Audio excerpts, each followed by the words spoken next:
Assalamualaikum warahmatullahi wabarakatuh. Seorang pria tua berusia 60 tahun, hidupnya hanya bergantung pada sampah yang ia pungut setiap hari. Tapi di tengah tumpukan bau busuk dan kotoran, ia justru menemukan sesuatu yang tak pernah ia bayangkan. Seorang wanita muda, hamil tua, tergeletak tak berdaya. Apa yang sebenarnya terjadi pada wanita itu? Dan bagaimana hidup sang pemulung berubah setelah pertemuan takdir ini? Sebelum kisah ini dimulai, saya mohon keikhlasan teman-teman untuk subscribe dan like. Saya doakan Anda semua sehat, panjang umur, dan dilancarkan rezekinya. Amin. Mari kita mulai kisahnya. Udara pagi masih terasa lembab, seakan belum sepenuhnya bersih dari sisa hujan semalam. Dari sebuah gubuk reot di tepi sungai hitam, tampak sosok lelaki renta mendorong gerobak tuanya yang berdecit pelan. Dialah Pak Dedi, usia 60 tahun, punggungnya bungkuk, kulitnya legam terbakar matahari. Sejak istrinya tiada belasan tahun lalu dan anak-anaknya entah kemana, hidupnya hanya ditemani sepi, serta gerobak tua yang penuh kenangan. Di mata orang-orang kota yang sibuk, Pak Dedi hanyalah pemulung tua. Setiap hari ia mengais botol plastik, kardus bekas, atau logam berkarat dari tumpukan sampah. Namun baginya, itulah kehidupan. Bau menyengat sampah yang membuat orang lain muak, sudah lama jadi aroma yang akrab, aroma yang ia anggap sebagai napas penghidupan. Pagi itu, kabut masih menggantung di jalan tanah menuju TPS, tempat pembuangan sementara. Hujan membuat tanah lengket, roda gerobak terseret becek. Keringat menetes di wajah Pak Dedi meski matahari belum tinggi. Ia mulai bekerja dari sisi barat, tempat ia biasa menemukan barang layak jual, botol minuman energi, bungkus mie instan, kadang mainan anak yang sudah rusak. Semua ia masukkan satu persatu ke dalam karung. Namun langkahnya mendadak terhenti. Ada sesuatu, suara samar. Seperti rintihan, lirih sekali, hampir tertelan oleh desah angin. Pak Dedi menajamkan telinga. Suara itu datang lagi, membuat bulu kuduknya berdiri. Dengan hati-hati ia mendekat, menyibak tumpukan plastik hitam yang menggunung. Di sana, ia menemukannya. Seorang wanita muda tergeletak di antara sampah. Bajunya compang-camping, wajah pucat penuh debu, rambut kusut menempel di pipi. Yang paling mengejutkan, perutnya buncit besar, jelas ia sedang hamil tua. Pak Dedi terdiam. Napasnya tercekat, matanya tak percaya. Bagaimana mungkin seorang perempuan dalam keadaan begitu bisa terdampar di tempat sehina ini? Siapa yang tega membuangnya? Dek, dengar saya? Suara Pak Dedi bergetar, ia berlutut di sisi tubuh yang lemah itu. Namun tak ada jawaban. Napas wanita itu terengah, matanya tertutup rapat, keningnya berkerut menahan sakit. Panik merayap di dada Pak Dedi. Ia tak punya ponsel, tak ada orang lain yang bisa ia panggil. Satu-satunya pilihan hanyalah bertindak sendiri. Dengan susah payah, ia mengangkat tubuh wanita itu ke atas gerobaknya. Lututnya gemetar, pinggangnya sakit, tapi ia tak peduli. Kain goni bersih ia bentangkan untuk menutupi tubuh sang wanita. Lalu ia mulai mendorong gerobaknya menjauh dari TPS. Jalanan lumpur membuat roda sering tersangkut. Beberapa kali ia harus berhenti, menarik napas panjang sambil memegangi pinggang. Namun tiap kali menoleh pada wajah pucat itu, tekadnya kembali kuat. Ia harus menyelamatkannya. Sesampainya di gubuk, Pak Dedi membaringkan wanita itu di atas tikar pandan usang. Ia menjerang air di kompor minyak kecil, membersihkan tubuhnya dengan kain bersih. Dadanya sesak, bukan karena jijik, melainkan marah. Marah pada dunia, marah pada orang-orang yang tega membiarkan wanita itu terbuang seperti sampah. Malam itu, Pak Dedi tak tidur. Ia duduk di sudut ruangan, setiap beberapa menit memeriksa napas wanita itu. Ia belum tahu namanya, tak tahu kisah hidupnya. Namun satu hal ia yakini, Tuhan menitipkan seseorang untuk ia selamatkan. Dan kali ini, ia tak boleh gagal. Di luar, hujan turun lagi. Tapi di dalam gubuk reot itu, dua jiwa mulai terikat oleh sesuatu yang tak kasat mata, keinginan untuk bertahan hidup bersama. Hari-hari selanjutnya berjalan perlahan, seperti waktu ikut menahan napas. Langit sering kelabu, suara hujan jadi musik pengiring harian. Wanita itu masih belum sadar, dan Pak Dedi merawatnya tanpa lelah. Setiap pagi ia bangun lebih awal, menyiapkan air hangat untuk mengompres keningnya, menanak sedikit bubur dari beras sisa hasil tukar botol semalam. Gerobaknya sudah 2 hari tak ia dorong ke TPS. Untuk pertama kalinya dalam belasan tahun, ia tinggalkan pekerjaannya. Ada rasa khawatir, tentu saja. Namun lebih dari itu, ada rasa aneh, rasa baru yang sulit ia jelaskan. Untuk pertama kalinya setelah sekian lama, ia merasa punya alasan untuk tetap tinggal di rumah. Untuk merawat, untuk menjaga. Pak Dedi duduk bersila di samping tikar lusuh itu. Tatapannya tertuju pada wajah pucat seorang wanita muda yang masih terbaring tak berdaya. Ada luka lecet di pipinya, entah karena terjatuh atau terbentur sesuatu. Kedua tangannya sesekali bergerak, meraba perut besarnya yang terlihat jelas sedang membawa kehidupan baru. Bayi itu masih bergerak di dalam sana, masih berjuang. Dan itu cukup untuk menjaga api semangat Pak Dedi agar tidak padam.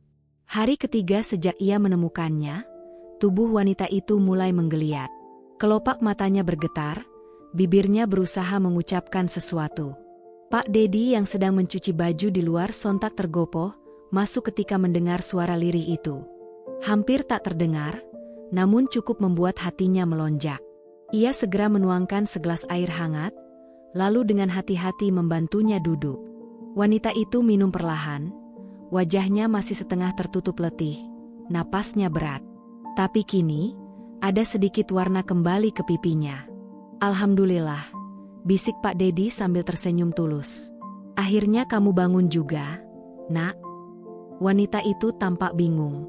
Matanya menyapu sekeliling, melihat dinding kayu yang rapuh, tikar pandan, dan aroma kayu bakar yang samar. Aku, di mana?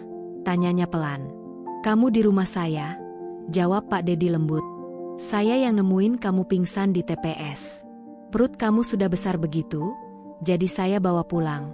Saya nggak tahu siapa kamu, tapi saya nggak tega ninggalin kamu di sana. Air mata perlahan mengalir di pipi wanita itu. Bahunya bergetar, ia menangis tanpa suara. Pak Dedi hanya diam, membiarkannya melepaskan segala beban yang tertahan. Beberapa saat kemudian, ia berbisik, nama saya Rina, Pak, umur 25 tahun. Pak Dedi mengangguk. Nama yang bagus. Saya Dedi. Orang-orang manggil saya Pak Dedi. Saya cuma pemulung, Nak. Tatapan Rina menelusuri wajah tua di depannya. Keriput, mata lelah, tapi ada keteduhan di sana. Perlahan ia bercerita tentang seorang pria yang pernah menjanjikan cinta, lalu pergi saat tahu ia mengandung. Tentang keluarganya yang marah dan mengusirnya karena malu. Tentang malam-malam ia menggelandang, sampai akhirnya tubuhnya menyerah di tumpukan sampah.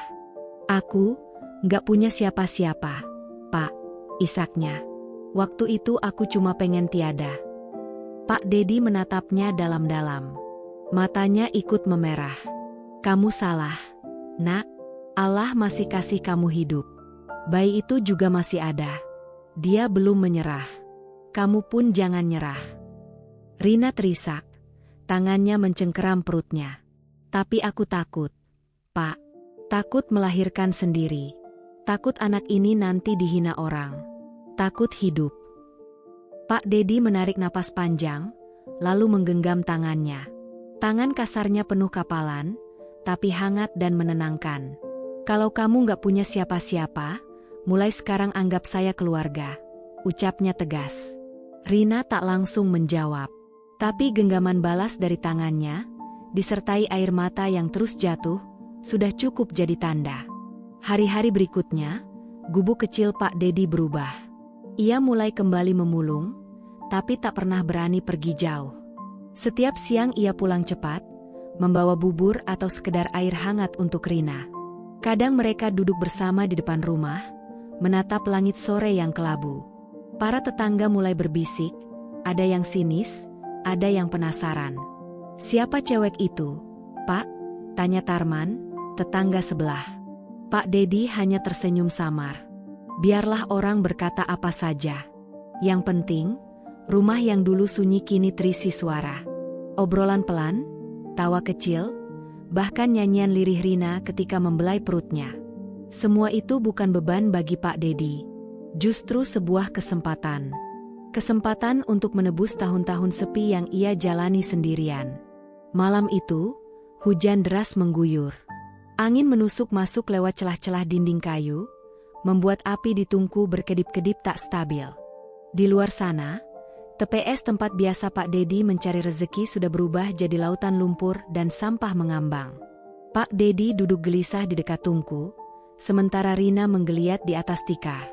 Napasnya berat sejak sore, keluhan sakit terus terdengar. "Aku takut, Pak," ucap Rina lirih. "Aku takut anak ini nggak selamat." Pak Dedi menatapnya cemas, tapi berusaha tenang.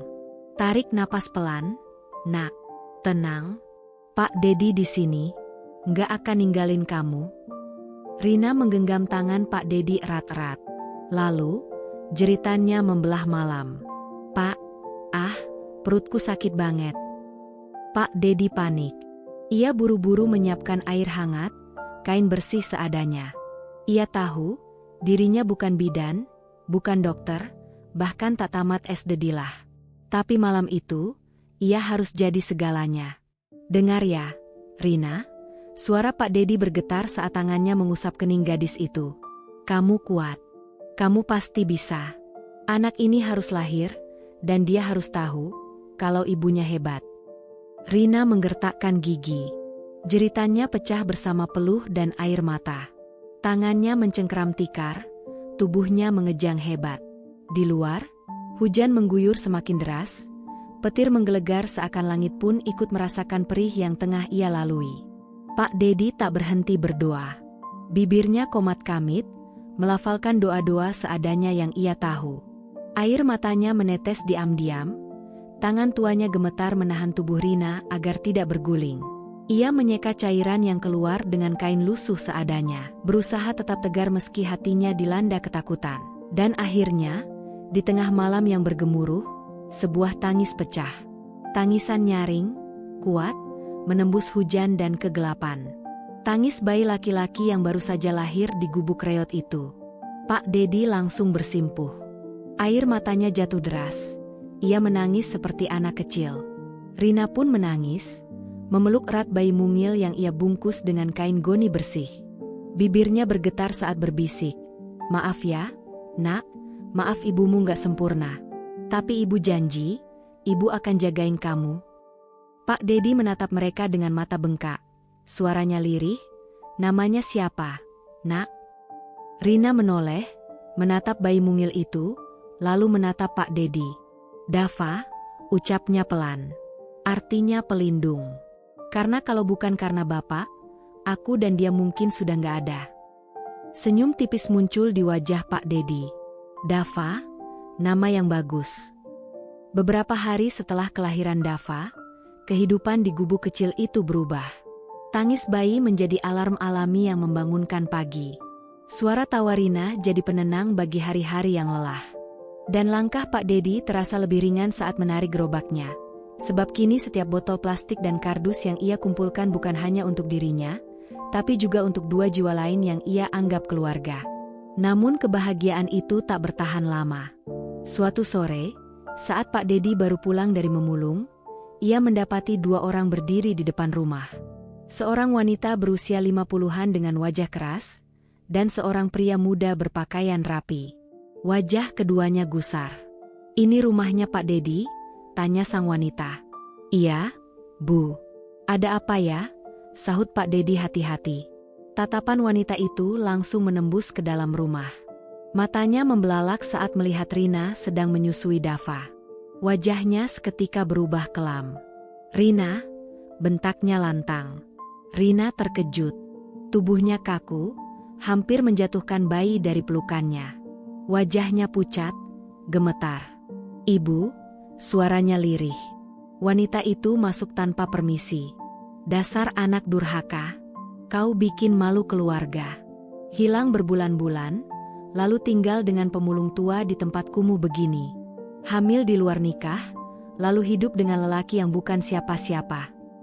Ibu, tolong jangan keras. Rina mencoba menjelaskan. Tapi tamparan mendarat di wajahnya.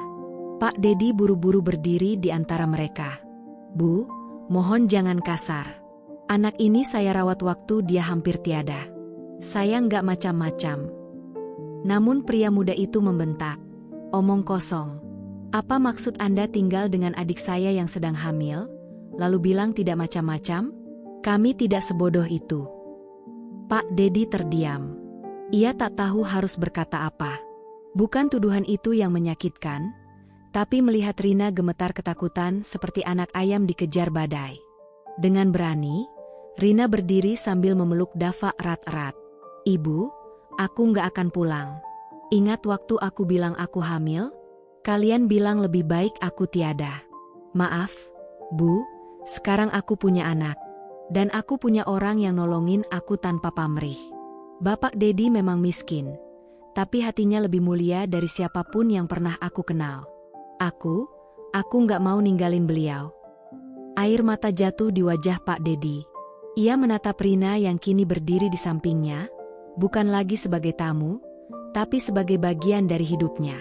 Wanita itu menatap mereka dengan penuh amarah. Baiklah, kalau itu keputusanmu, jangan pernah datang lagi. Keluarga sudah cukup malu. Mereka pergi, meninggalkan debu dan kepedihan. Saat pintu kayu tertutup kembali, Rina menunduk, lalu berbisik pelan, Pak, mulai sekarang izinkan aku panggil Bapak sebagai ayah. Pak Dedi menangis. Bukan karena sedih, tapi karena sebuah rasa yang lama terkubur kini kembali hidup. Rasa dicintai, rasa merasa layak untuk mencintai. Waktu pun berjalan cepat. Dava kini berusia hampir setahun. Ia sudah bisa berdiri sambil berpegangan pada lengan Pak Dedi, lalu tertawa kecil setiap kali tubuhnya oleng dan ditangkap oleh tangan tua itu.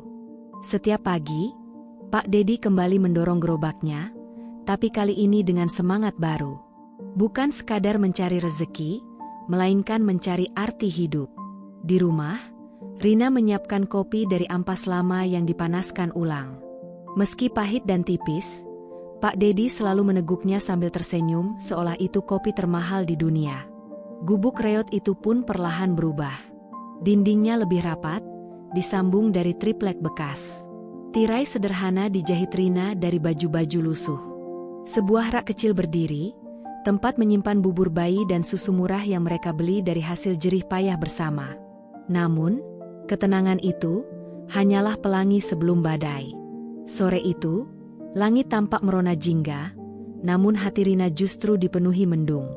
Ia duduk di depan gubuk kecil mereka, memangku Dava yang tertidur pulas. Tatapannya kosong, wajahnya murung. Kenapa, Nak? Tanya Pak Dedi sambil menurunkan karung penuh botol plastik dari pundaknya. Rina menoleh, matanya sembab. Pak, aku mau bicara soal masa depan. Pak Dedi terdiam, lalu duduk di sampingnya. Aku nggak bisa begini terus. Dava nanti besar, dia butuh hasdedilah, butuh rumah yang layak. Dan aku juga perempuan, Pak. Aku masih muda, tapi rasanya hidupku sudah habis. Pak Dedi menarik napas panjang, menatap jauh ke langit yang mulai temaram. Hidupmu belum habis, Rina, justru baru dimulai. Rina menggigit bibirnya.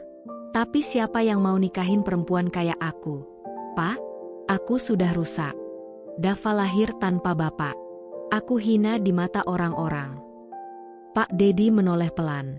Matanya tenang, namun dalam. Ada sesuatu yang selama ini ia kubur, akhirnya berani ia lepaskan. Kalau yang kamu cari cuma status, maka siapapun bisa. Tapi kalau yang kamu cari adalah rumah, tempat untuk hatimu dan anakmu, aku bersedia. Rina tertegun. Wajahnya memerah, bibirnya bergetar. Maksud Bapak? Aku tahu aku tua, keriput, sering pegal. Tapi aku juga tahu rasanya ditinggal. Rasanya sepi, kosong. Dan aku tahu, sejak kamu dan Dava datang, rumah ini jadi hidup. Aku nggak pernah minta balasan, Rina. Tapi kalau kamu izinkan, aku ingin jadi suamimu.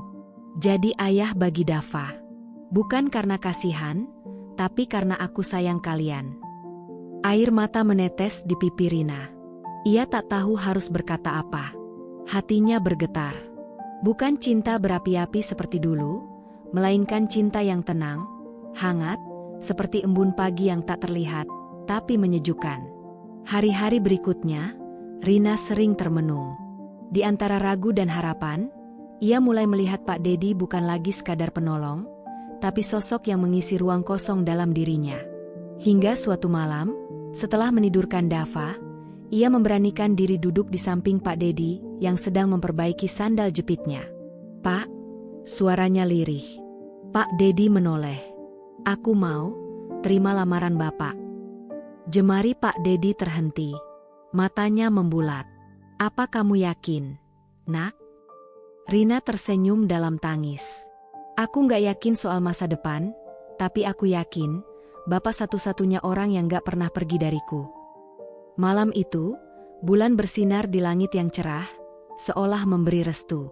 Beberapa hari kemudian, mereka menikah sederhana di musola kecil dekat TPS. Tak ada gaun putih, tak ada pesta, hanya dua saksi, seorang penghulu, dan tangis Dava sebagai musik pengiring ijab kabul. Namun di sanalah dua hati yang pernah patah bersumpah untuk saling menjaga. "Mulai sekarang," ucap Pak Dedi sambil menatap istrinya, "kita bukan hanya saling menyembuhkan, tapi juga saling menghidupkan." Sejak hari itu, Pak Dedi bukan lagi sekadar pemulung. Ia menjadi suami, ayah, sekaligus lelaki yang membuktikan bahwa cinta sejati tak selalu lahir dari masa muda. Cinta sejati bisa muncul dari keberanian menerima luka, lalu menjadikannya rumah.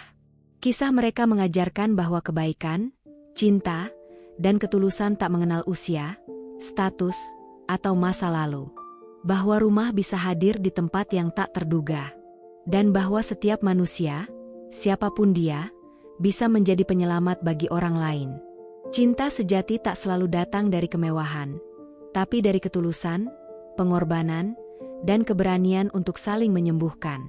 Terima kasih telah menyimak cerita ini. Jangan lupa untuk like video ini, subscribe channel kami, agar tidak ketinggalan cerita menarik lainnya. Sampai jumpa di cerita berikutnya. Wassalamualaikum warahmatullahi wabarakatuh.